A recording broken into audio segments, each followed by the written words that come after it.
Assalamu alaikum, everybody. Dear Alaikum salam. respected elders, brothers, and sisters, welcome to this yet another exciting series of Cope with Hope. I sincerely thank you all for taking the time out and being a part of this exciting webinar, which is organized by the CBG under the Africa Federation. So in today's series of Cope with Hope for bread earners, we will be addressing and talking about the challenges and opportunities that we as bread earners are faced with during this COVID period.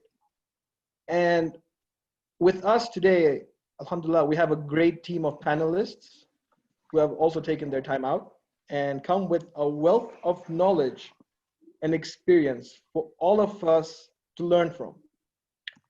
Before I begin to introduce the team, I would like to touch on a few ground rules.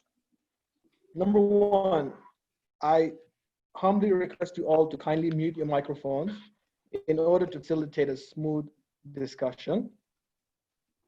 I'm sure many of you would have questions, burning questions that would pop up. And please feel free to use the chat option available in your Zoom app, and we will address them along the way or at the end. Thirdly, I would also request you to please silence your mobile phones, as this is going to be an exciting discussion. You do not want to miss out on any point or get distracted. And finally, if you have joined in later, then please do not worry. This session is recorded and will be uploaded on YouTube, which is part of the Cope with Hope series. With that, with the ground rules having been said and done, I would like to start off with two beautiful verses of the Holy Quran, which according to me, I feel is relevant to this discussion for us to reflect on as well.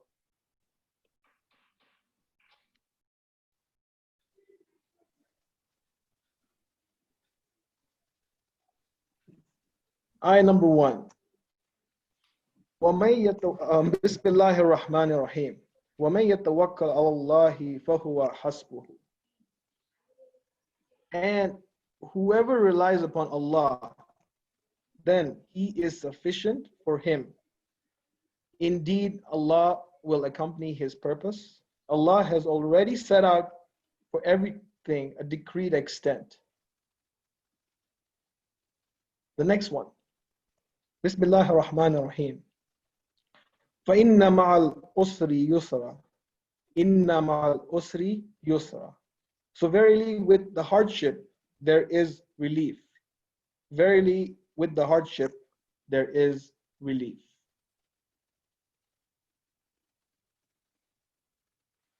Indeed, Allah has mentioned in the Quran a lot of great points and great great learnings for us to pick on at all times, be it good and bad. Now, moving on to the introduction, I will start with a small introduction of myself, and then the panelists. For those who don't know me, my name is Mohsin Haji. I live in Nairobi. I'm a returning Kenyan. Grew up, studied, and started off my career in Dubai. Been here for about 4 years. I'm a supply chain professional working in the oil and gas industry. And alhamdulillah, my experience has been going on so well in Kenya. This is a beautiful country. And I would like to now move on to Arifa, Arifa Fazal, who's part of the panelists. Assalamu alaikum, everyone. My name is Arifa, and I'm also a returning Kenyan. I have lived all my life in Nairobi. I moved to Cardiff to study optometry, and then I worked in London for a couple of years, where I also met my husband. And while we were in London, he actually got a great work opportunity here in Nairobi, so we ended up moving back. And then once we moved back, I worked for a couple of years before I started the Urban Tortoise Eye Care and Eyewear in 2017. It's basically a local eyewear boutique and vision clinic where we have unique eyewear and really high quality eye care. And our main focus is just trying to make the whole customer experience of having an eye test and picking a pair of glasses really fun and engaging. I'm also a mother to a 1.5-year-old, and I'm really happy to be here today. And I'll go ahead, pass it on back to moderator.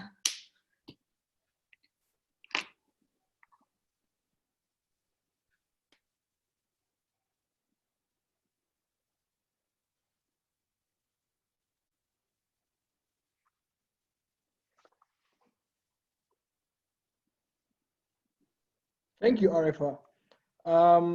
Next on, we have Brother Kumail Manji. Brother Kumail, please.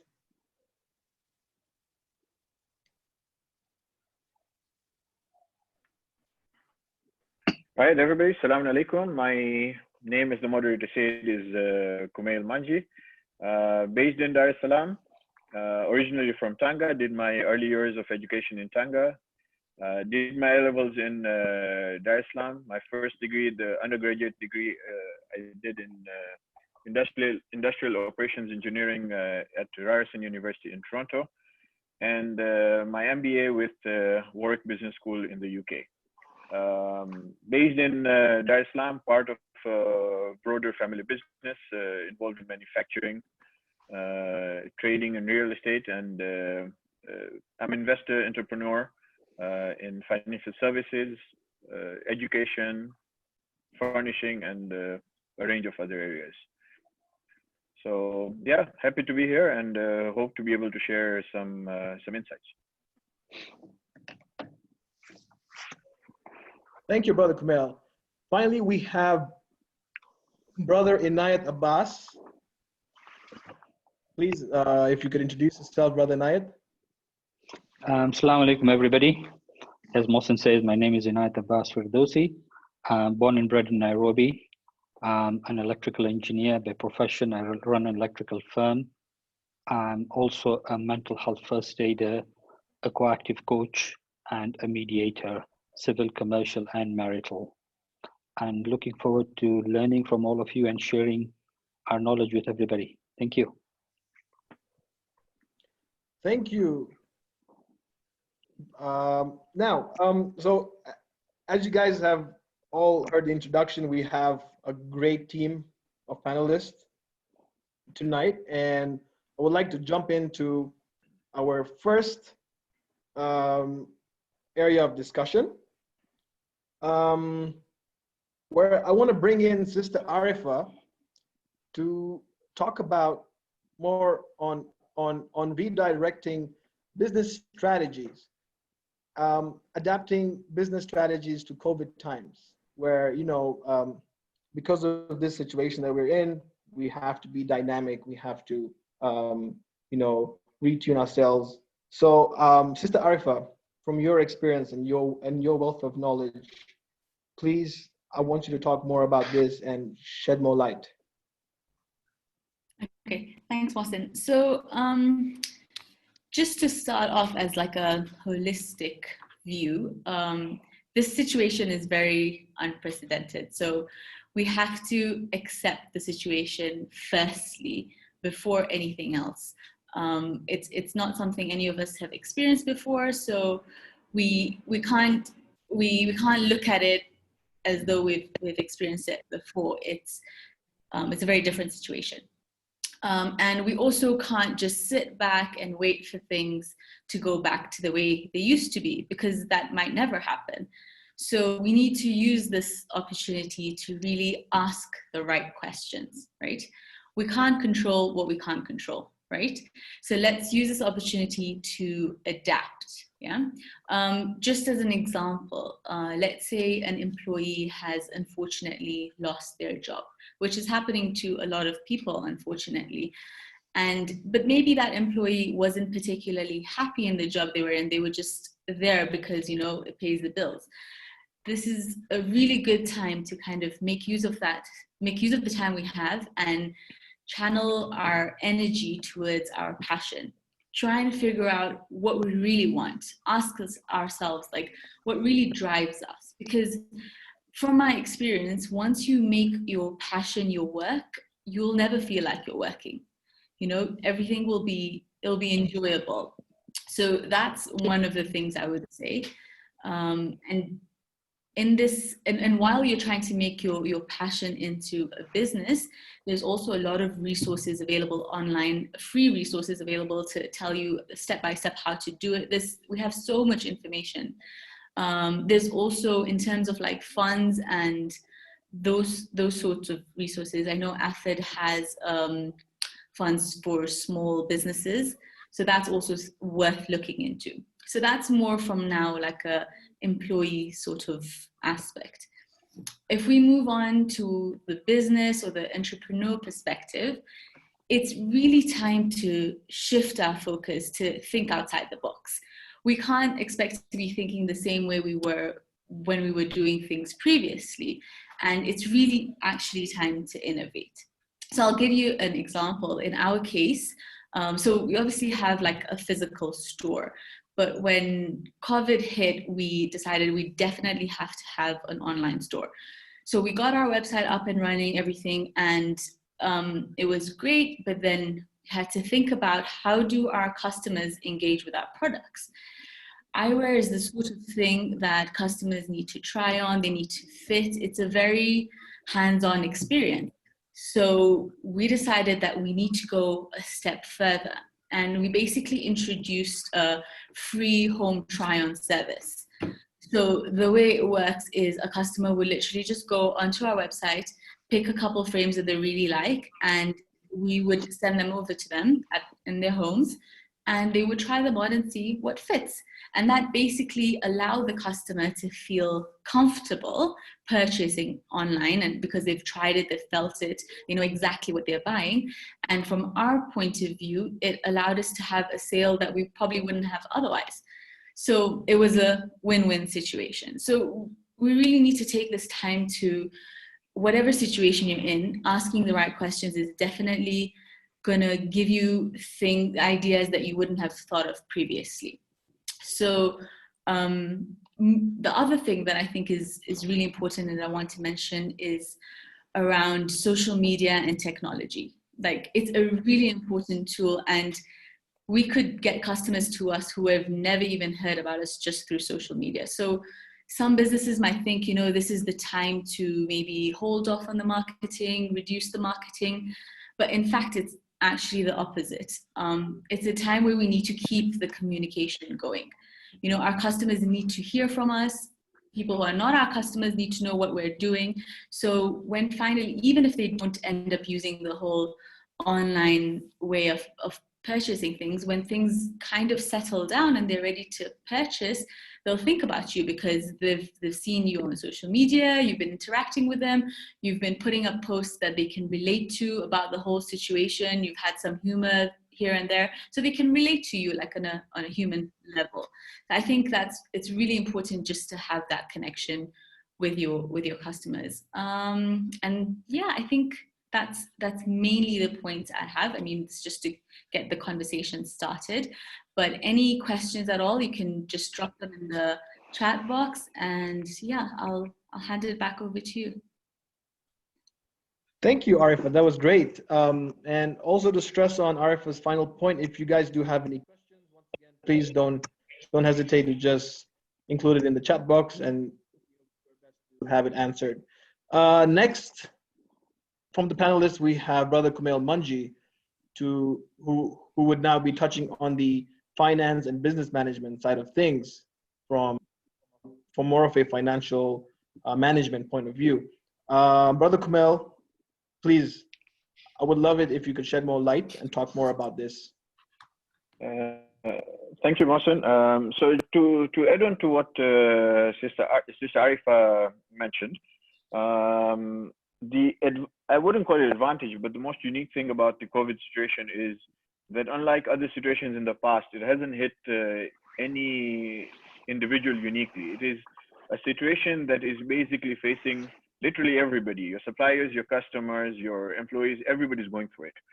So the unique thing about the situation is everybody's understanding, because what you're going through, others are going through. And that is actually helping everybody cope with it. So during this time, when you're running a small business or you're running a business, and we've always heard about the adage that cash is king.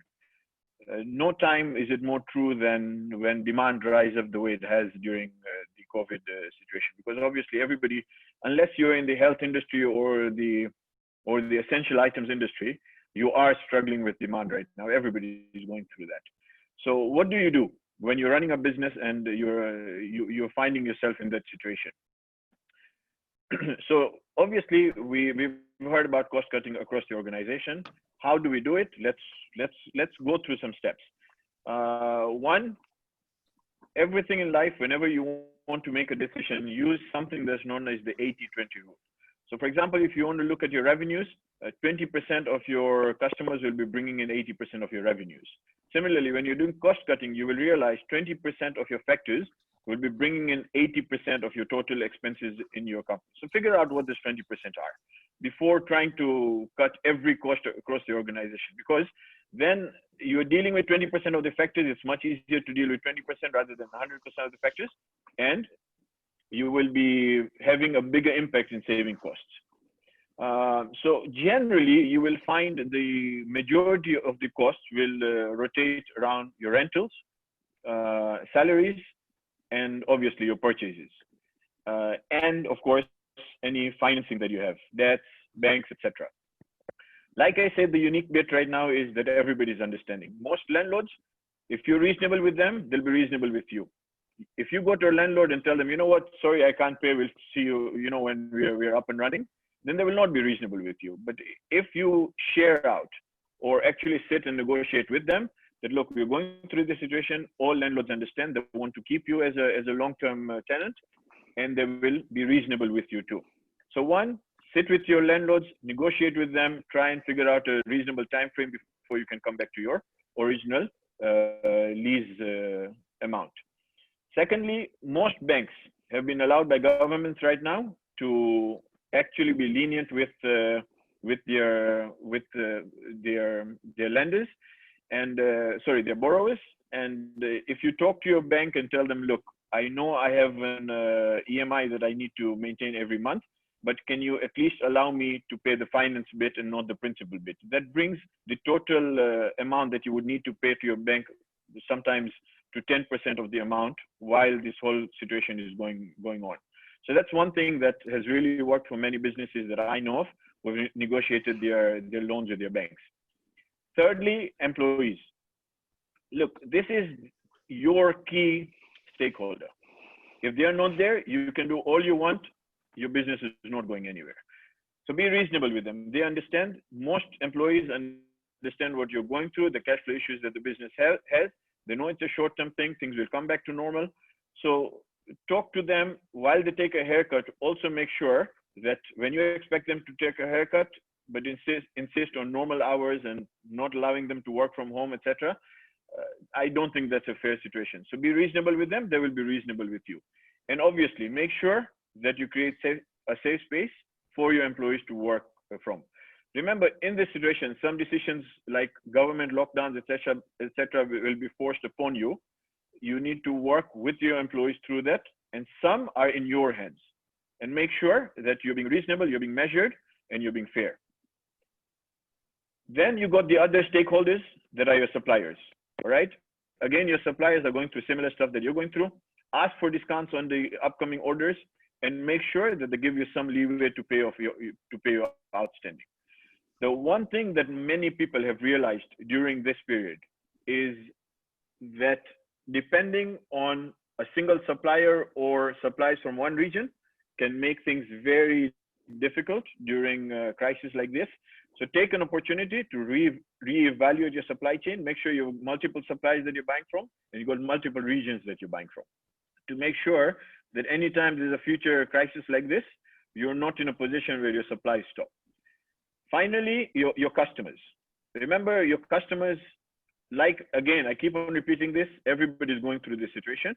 So be reasonable. The way you expect your suppliers to be reasonable with you, when you're a supplier to another customer, be reasonable with them. Divide your customers up to your long-term ongoing customers, your strategic customers, those whom you really need to build your relationships with at this time. Because remember, at the time of crisis, if you're there for your customers, those are your loyal customers. They're not going away once your crisis is over. So make sure that you're taking care of your customers. After having gone through all that, now, like they say, every cloud is a silver lining. What is the silver lining through this entire situation? The silver lining is we've been given the opportunity of time, that we now have the time to actually look at our staff and see where can they be upgraded to help in other parts of the business. If they were in warehousing, maybe you can upgrade them on data entry. So you can actually use this opportunity to clean up, train, and retrain. And that's how you'll emerge stronger. Another way you can do is access human resource. You can use it to build up an opportunity pipeline. For example, what future customers are we going to reach out to after the crisis is over? Or we always complain, time nati systems upgrade karwano. Use this to clean up systems, processes, upgrade your facilities, do a quality assessment of your products, your data and services, sort out documentation, archiving, because remember, data is king today. So take this as an opportunity to truly clean up, train, and retrain. And finally, that was on the business side.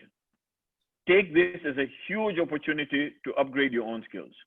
This opportunity of time, this gift of time that we have been given, where we are working from home, where we have a few more hours in a day, we are at a time where not only is Zoom available to us, that we are obviously taking good advantage of, but we are in a time where a lot of training institutes are giving online classes.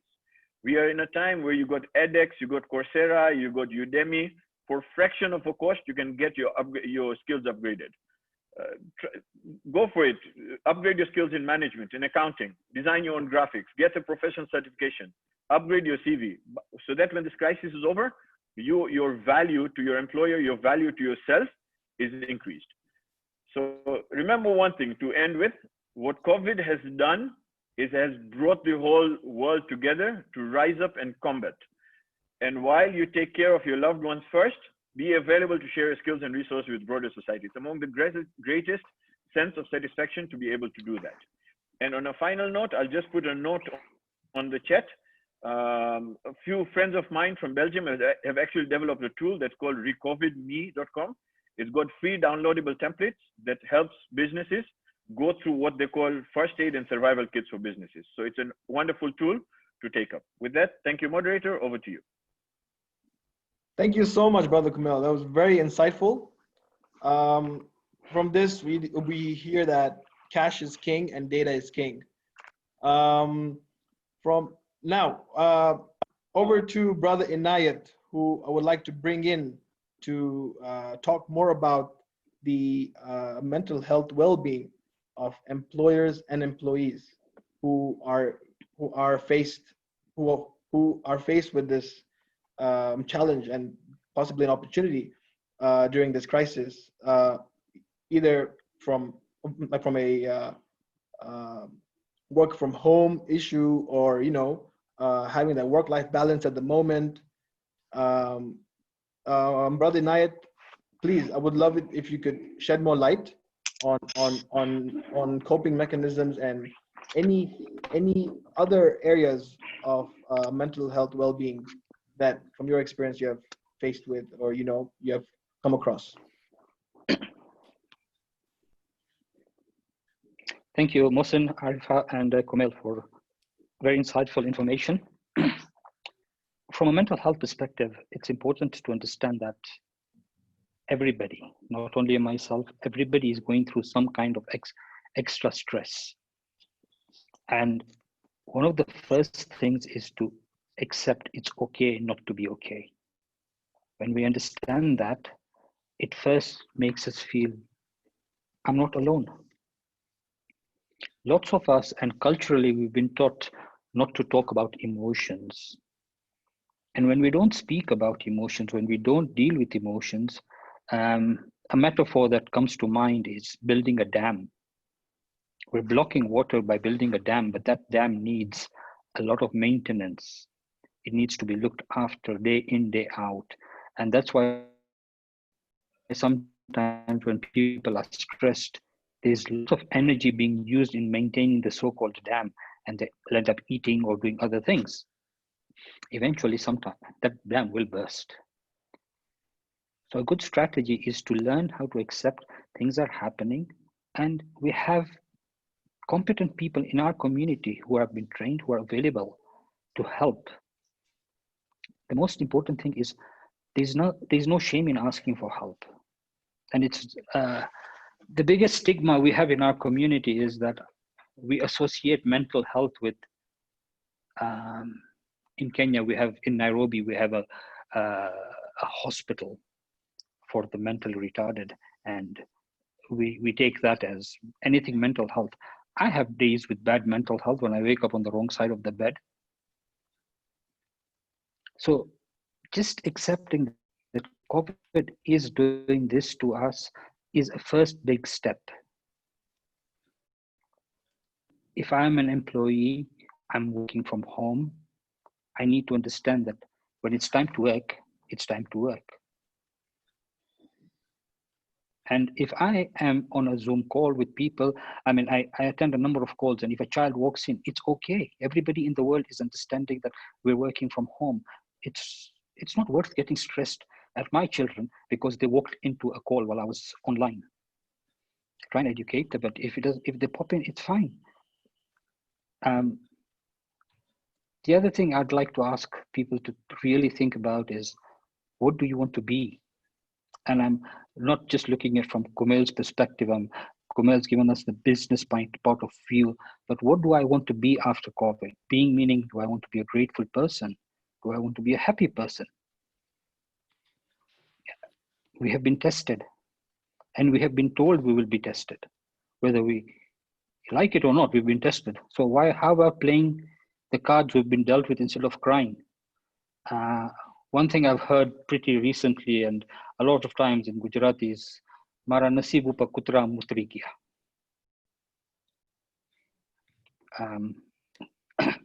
So if I say that myself, I'll ask myself one question: am I criticizing the painting or am I criticizing the painter? I don't need to say more on that.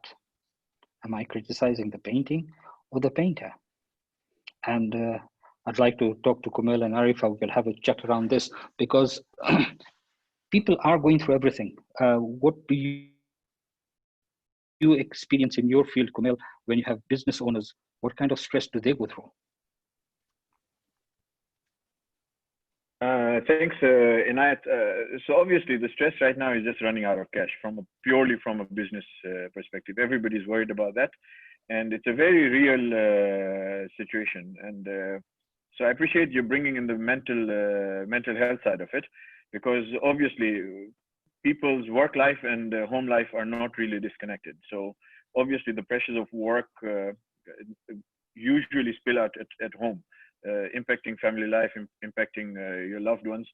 So yeah, I think both of these things go hand in hand. The reason we need both strategy at work and how to deal with mental stress at home is because both of these things are hand in glove. You can't separate one from the other. So yeah, the biggest issue right now for most businesses is basically running out of cash. So one thing I've noticed, and also being a business owner, is the story I tell myself. My tendency is to blow things out of proportion before they've happened. If you look at what really happens and what I anticipate or what I think is not even 5%. When I have an issue, I start blowing it out of proportion within my head. And this is very different from what Kumail and Arifa have talked about, like planning. This is not planning. This is, I don't know, just thinking negative thoughts. This will happen. I will lose my house. I'll be thrown out. My children will be out of school. We have no food at home, and all these kind of things. It's important to stop that thought.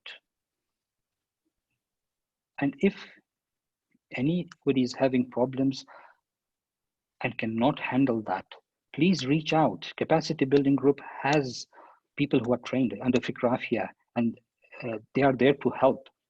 We're a phone call away. Arifa, what about your end? Do you have, from an employee or a young mom who's working with a young child, what stresses do you face?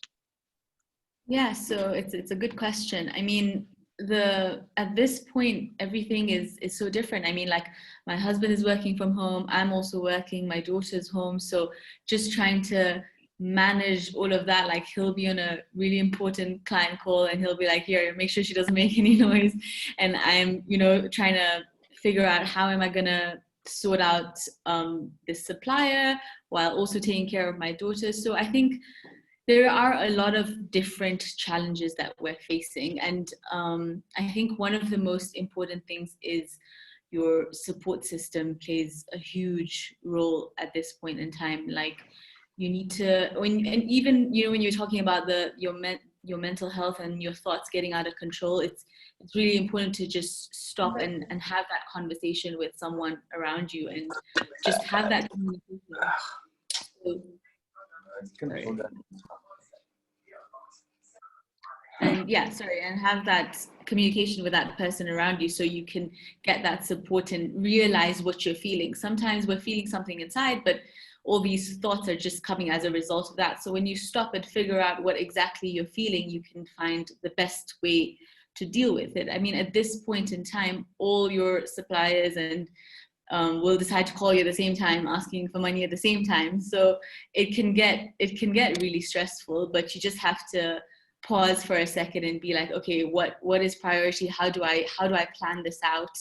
And I think that now the lines between home and work, like Kumail said, are all merged. There's no clear line. Like when I walk in home, then work stops, but that doesn't happen anymore. So just trying to really, as much as possible, draw the line. Maybe it's when it hits like 7 o'clock, for example, okay, I'm going to stop working and it's all going to be, just offline and taking care at home and being with the kids and that sort of thing. So just really trying to have some sort of routine. Like I feel like this has gone on for a couple of months. So now we're in a little bit of a better position than we were in initially, because we have some sort of routine. Like we know we're home. Okay, how are we going to plan our day? When it just started, we're just kind of all thrown back. So for me personally, having that routine is super important. And then when things get too stressful, it's really important for me to sit down and have that conversation with either my husband or my sister, and just figure out what are the thoughts going through my mind and how can I get more clarity. Thank you, Arifa. Arifa stressed a very important point about routine, and one thing I'd like to invite all the community members or participants who are working from home is to have a routine, even if it's a little relaxed. Or on certain days, we have people who are working 3 days from home and 3 days they're not working, but still maintain a routine, because having that routine gives the mind a kind of focus and stability. Initially, there were people who would sit and watch movies and just it was like a holiday, sleeping at 3 a.m. But looking after yourself is very important. Physically, it starts there, emotionally and mentally. Mohsen, what would you like to share? What have been your challenges due to COVID? Well, yeah, setting up the routine is a very important aspect in terms of time management and health management. That was an interesting opportunity that I came across when on March 15th, when our government announced the first case, etc. And the economy and companies started to adapt a new way of doing business. But as we have all coped and come through, I would also stress on having a routine. Your life hasn't changed. it's still going on as usual. You know, you still have work to do. You still have to wake up. You still have to, if you're an employee, you have to work from a specific time to a specific time, and then you also have to manage your family life. You know, and if you are in the same place, that is, if you are working from home, then you have to even manage it better, because it could lead to a lot of mental health challenges. But so far, I mean, you know, I would really tell everybody, and also with your input, that um, having certain habits in your daily routine, in terms of, you know, uh, like practicing a healthy living is an important aspect to maintaining a very positive mental health well-being. Thank you, Mohsen. What also comes to mind is the way we've been trained by society, by the world, is that we look at gaps in our lives, and sometimes without realizing it, subconsciously, we are looking at what is missing in our lives and trying to fill it. So it starts from when I'm in school. When I get out of primary school, I'll be happy. So the gap is, you know, out of primary school, I want to be in secondary school. And then I go to secondary, and then of course, when I get out of secondary, I'll be happy. When I get to college, I'll be happy. When I get a wife, I'll be happy. When I get a job, I'll be happy. And when. And in that running after when, the next step, I realize I'm at the edge of my grave. So one thing that I have learned, and that's really helped me, is to look at not what I don't have, but what I have. No matter what situation I am in, there is somebody in this world who is willing to trade places with me. It could be somebody who's breathing his last due to COVID on a ventilator somewhere in the world. And he'll gladly take all my problems as long as he could have life again. Our religion teaches us that, gratitude, being grateful, and looking at small things. And it could start with actually touching one's hand and feeling it and appreciating that I have a feeling, I have hands. And what that does is two things. One is it helps you appreciate, and secondly, it diverts your mind. It's like a mindfulness, not necessarily doing the deep mindfulness, but just feeling your own hands. And that works for me.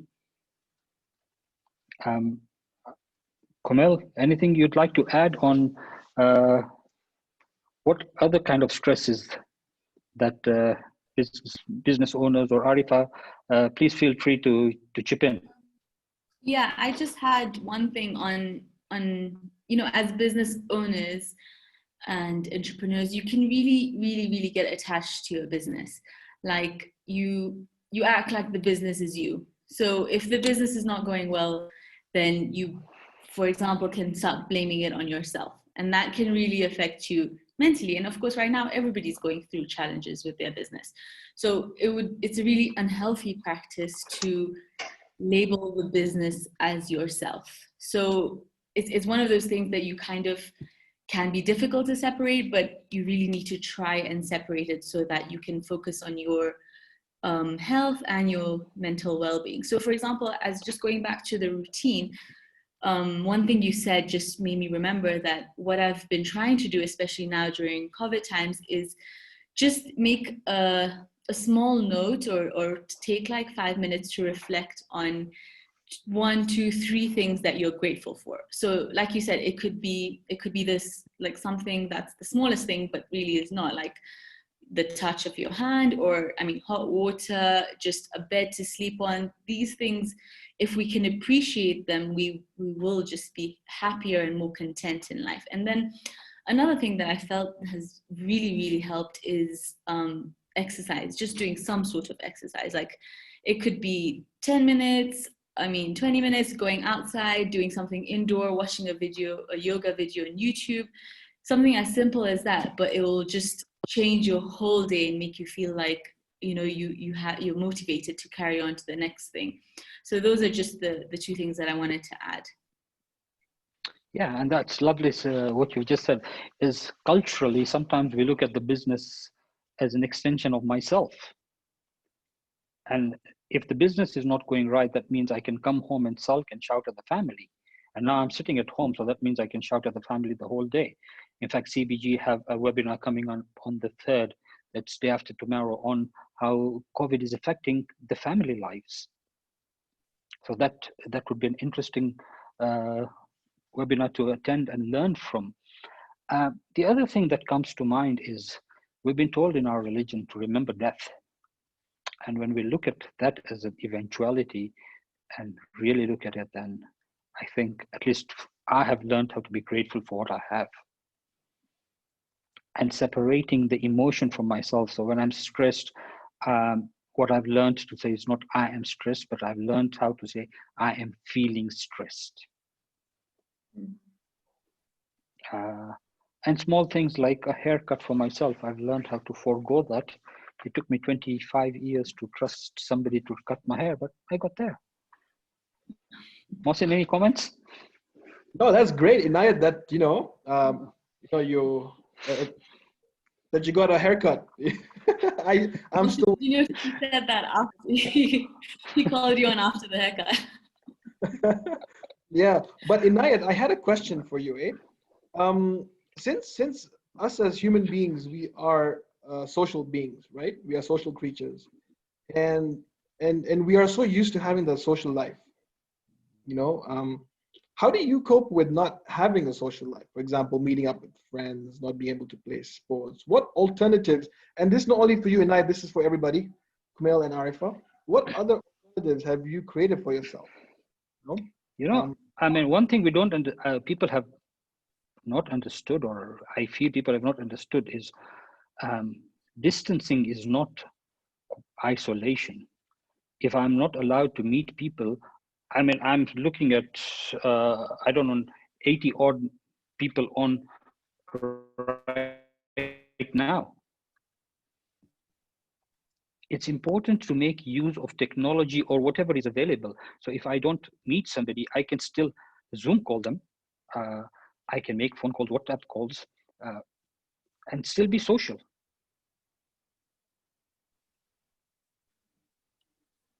Because like you said, we are social people, are social beings. Social does not necessarily mean I need to be physically with somebody.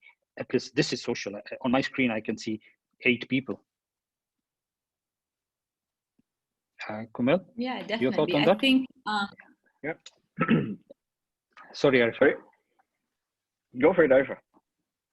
No, so just adding on to what Inayat's uncle said, I mean, it's definitely true. I've connected with friends of mine from, primary school who I wouldn't have spoken to otherwise on Zoom calls. So somehow we have more time in our lives to actually connect with all these people. So had we not had COVID, I probably wouldn't have spoken to all of these people. So it definitely has its silver lining. Yeah, and if you see, you got senior citizens in our community in 68, 70s who have the Zoom app, and they're zooming away more than I am, and that actually makes me very happy. So yeah, there's always a silver lining for everything. But to add on to what you guys were saying earlier about business and how people take it to be themselves rather than a separate entity. So whenever I have a conversation with friends, with clients and all that, I always ask them that, what is the objective of your business? It is a means towards an end. The end is having a comfortable life, providing for the family, having a good life to carry out. So that is the ultimate objective. The business is just a means towards that objective. Many a time what happens is we get so ingrained in the business that the pressure of the business, actually the means actually destroy the ends. You've seen so many homes where the pressures of work come into the home and destroys family life.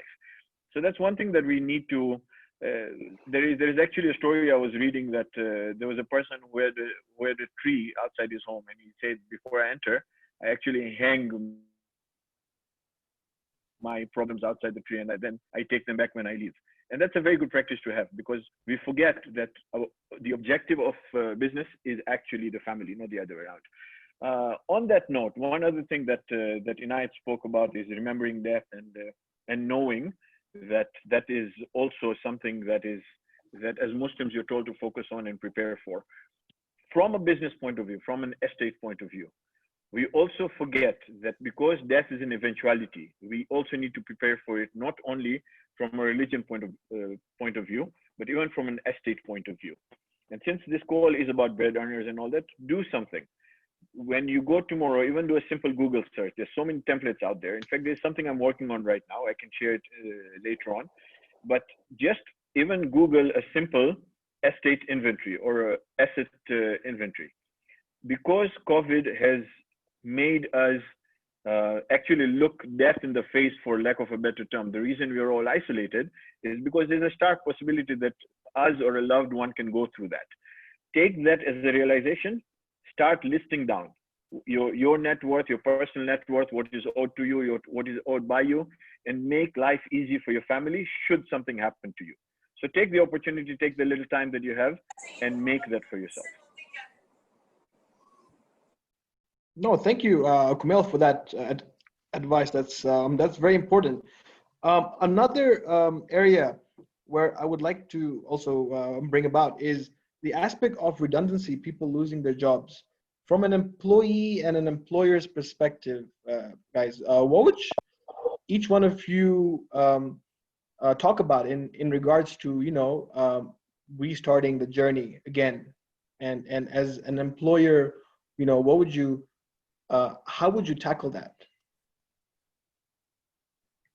Arifa, if I can direct that to you to start.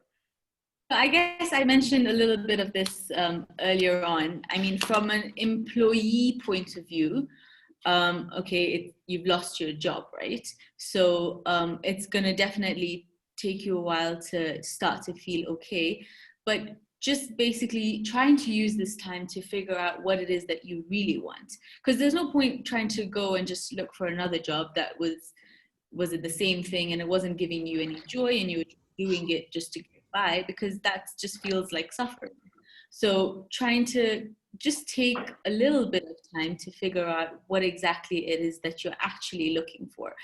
And if it is something that you're looking for and maybe you don't have the necessary skills for it, maybe also spend a little bit of time trying to get those, right?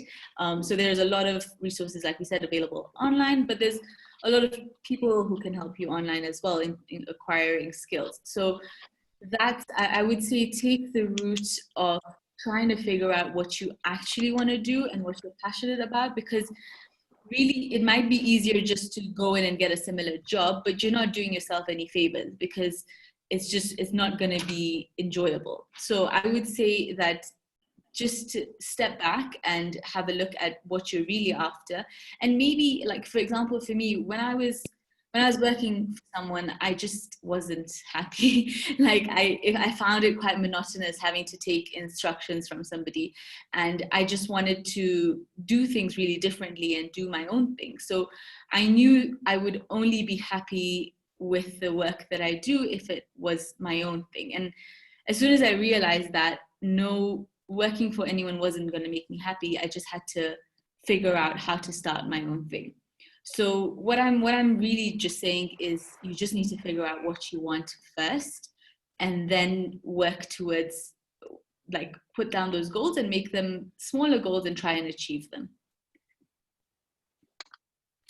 There's a very interesting article that I came across the other day, and it's based in Nairobi. We have a posh area called Windsor, and somebody says, I bought eggs from a BMW. So I'm like, wow, what's this about? And what people have done is have started selling. They've opened a kind of a market where they go with their cars and sell wares off their cars. And these are now high-end cars, BMWs, Mercedes. And he mentioned a number of cars. And it got me thinking, because they didn't sit, and these, when he spoke to them, some of them were investment bankers, some of them were in real estate. but they didn't sit at home and cry. They stood out there. They got out there, and if it's selling eggs from a BMW, that's fine, as long as we're doing something. And what I learned from there is sometimes what really kills us is the idleness and being the negative thought and blaming destiny for it. I have a big issue with that, because destiny is, certain things are written by the Almighty, the rest I think we need to work on. Kumail, your thoughts on this? I honestly have nothing more to add. Oh. I think, yeah, can you hear me? Yep. Yeah, honestly, I have nothing more to add. I think we've gone through a number of things. At employment, business, personal.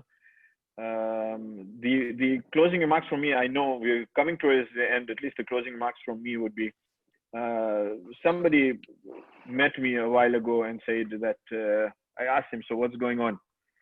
So he was like, "Sukar sabar kare che." And I actually told him that, you know what, this is not the time of sabr, this is the time of shukr. Because regardless of what situation if we find ourselves in, we're still better than 90-95% of people on earth. And this is the time to count our blessings. The fact that we're on a Zoom call, we can listen to each other, we got electricity, we got bed to lie on, loved ones around us. I think that's where I draw my line. Regardless of the challenges, everything can be dealt with. But we are still better off than most people on this wide earth. So, you know what? That's the time. That's what we need to do right now. Right, Brother Inayat. Sorry, Arifa. Did you have anything to add on? Just one more thing that I thought that might be useful. There's also an aspect of looking at the skills that we already have that we might maybe not have thought of. So let's say you have. For example, let's say you're a math teacher and you teach A-level math, and let's say you don't have a job anymore. You can look into like tutoring online, teaching your skills to other people. So you might be able to make the skills that you already have another revenue stream. Just looking at getting as many revenue streams as possible. Like, for example, if you're a really good baker and you have a thought of selling your bakes, this might be a good time to maybe think about that. So just kind of looking into what you might already have and think of how you can make that a revenue stream. Right, agreed. I wanted to touch on the mental health well-being, and I want to address this to Brother Inayat. You had mentioned about the investment bankers in BMW selling eggs outside Windsor Golf Club, and the idea was they did not cry. So now, on this topic, coping mechanisms, when we are faced with such a challenge and stress, some of us might resort to unhealthy coping mechanisms. What would you advise and suggest from your experience and from your knowledge on sustaining a positive mental health well-being? So what I'd say here is, first and foremost, is and I'll speak as if I'm speaking about myself. I don't want to say to you or others. So if I know I am going through stress and I accept I am going through stress, and I become the watcher of my thoughts. And recently I was talking to a friend and he gave me a very good metaphor that when you have manure, you have roses, your roses grow very well. So do the weeds. And in times of stress like this, COVID, business, there's a lot of so-called manure, and there's a lot of weeds growing in the mind. So it's important to become a gardener and pull out those weeds. And sharing with a friend, telling a friend what you are going through actually helps. Sometimes, not sometimes, but every time, speaking to your Lord. And once again, looking at an emotion and understanding it. If I resort to binge eating, then what's causing the binge eating? And like I said earlier, when if we don't have the skills, there are people who are trained, who have volunteered themselves, and who are available to help people out across East Africa. In fact, I think across Africa, under CBG, to help people who are going through any kind of stress, because it starts with anxiety, stress, and then it builds up. And the earlier you cut it, the better it is.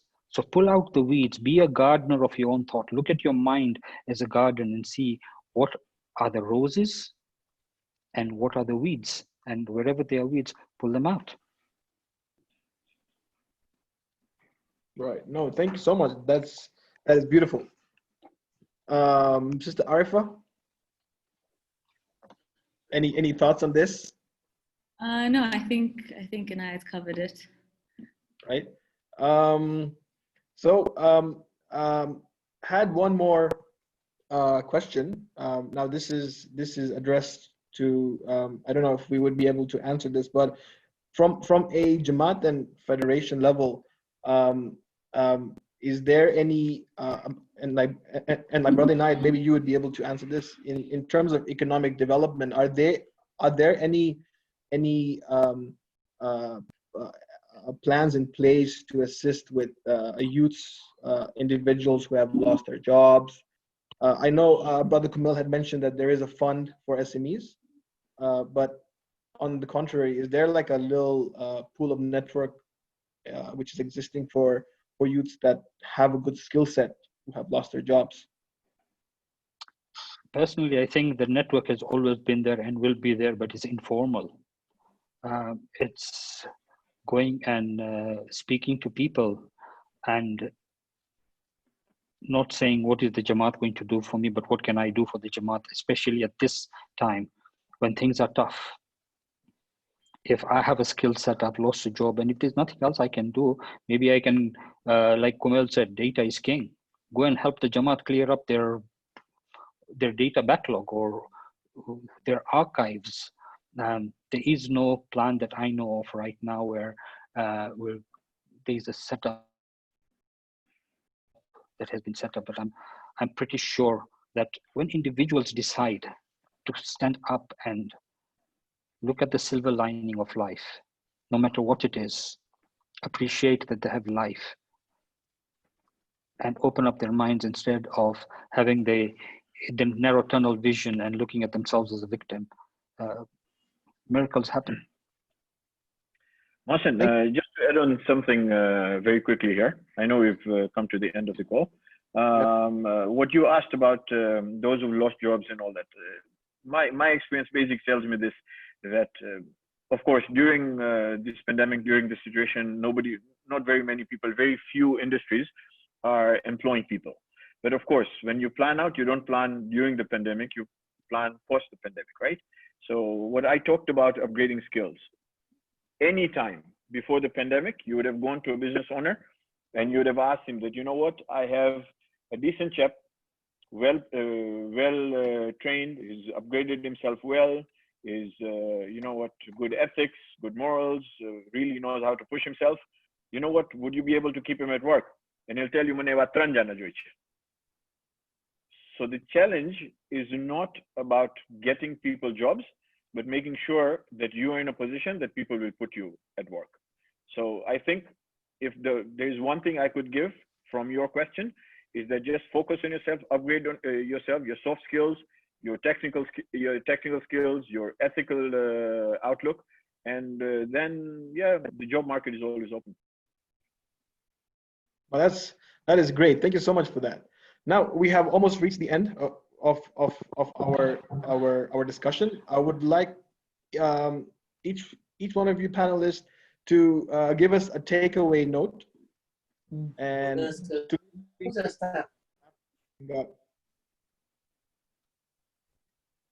Arifa, I would like to start with you. Yeah, sure. So my take-home message would be ask the right questions. I think when we stop and ask the right questions, we're headed in the right direction.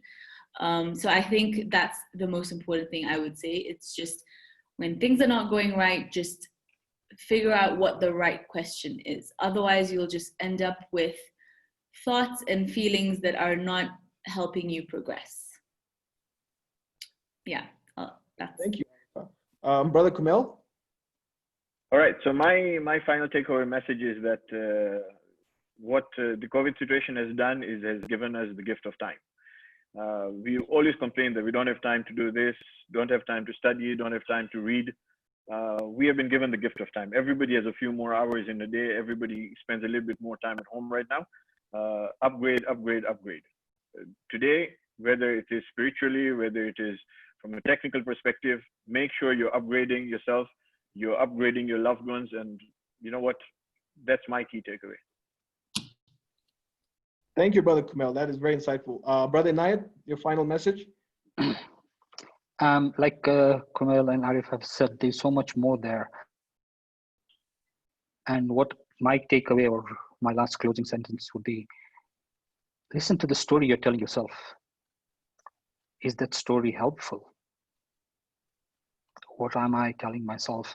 Am I blowing things out of proportion just to make myself feel better? And like I said, be the gardener of your thoughts. Let the roses flourish and not the weeds. Thank you. Ahsan. In addition to this, thank you all. I would repeat that again on the 3rd of June. There is another COVID Cope with Hope series on family well-being at 8 p.m. I would not want to miss that out too. So please, guys, if you have the time, do tune in. It'll be very insightful and informative and helpful. With that note, I would like to thank you all once again for attending this webinar, and I wish you all the best in your endeavors. Continue to be positive and test negative. Let us remember those who are not with us today with Surah Fatiha, and God bless you all. Khuda Hafiz.